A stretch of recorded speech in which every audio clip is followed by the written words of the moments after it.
Chapter 3: The Jurassic World. The Jurassic Period began 200 MIA and lasted about 55 million years. The world didn't look the same that whole time. During the Jurassic, the continents continued to break apart. Plants and animals continued to evolve. Ferns and trees grew taller. Now there were lush rainforests with lots of food for bigger animals to eat. But the food was up high. The leaves were at the tops of tall trees, so dinosaurs with long necks probably had a better chance to survive. Over time, some of the biggest dinosaurs with the longest necks evolved during the Jurassic period. Brachiosaurus was one of them. It lived in what is now North America during the last part of the Jurassic. At 80 or more feet long, the dinosaur was about the length of 2 school buses. It had spoon-shaped teeth that were good for scraping leaves from branches. Brachiosaurus needed to eat about 260 pounds of leaves every day. Can you imagine how much poop it made? It's amazing to think that vegetarian dinosaurs grew bigger than the vicious meat eaters, but it's true. How dinosaurs are named. Dinosaurs usually have 2 names, like Tyrannosaurus rex. The first name is called the genus name. It tells you what kind of dinosaur it is. The second name is the species name. In the past, scientists tried to name dinosaurs based on their appearance. Brachiosaurus means arm lizard. It got its name because of its long forelegs. But often in the past, the names given turned out to be wrong. Oviraptor means egg thief. It got its name because an oviraptor was found near a nest. But oviraptors don't steal eggs. They sit on them. Still, the name stuck. Today, a new species is often named for the place where its fossils were found, or for the person who found them. It's the custom to make the names sound like Greek or Latin. That's why they're so hard to pronounce. The Jurassic world was home to many different kinds of dinosaurs. One of the most famous North American dinosaurs was the Brontosaurus.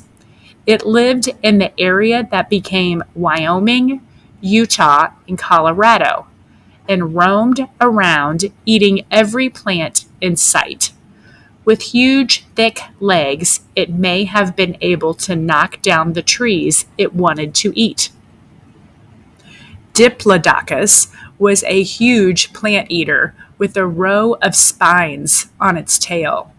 If a larger meat-eating dinosaur came near, Diplodocus could swing its tail around like a whip. Were there any meat eaters in North America that could threaten a Diplodocus or Brontosaurus? Yes. The fiercest predator during the Jurassic was the Allosaurus. It only weighed about 1.5 tons and was 28 feet long. Nowhere near as big as the Diplodocus, but it had jagged teeth and sharp claws that could rip another dinosaur's throat out. Many bones of plant eaters have been found with bite marks in them from Allosaurus teeth. There were small meat eaters during the Jurassic too. Segnathus was one. It lived in the area of what is now Germany and France and was one of the smallest dinosaurs ever.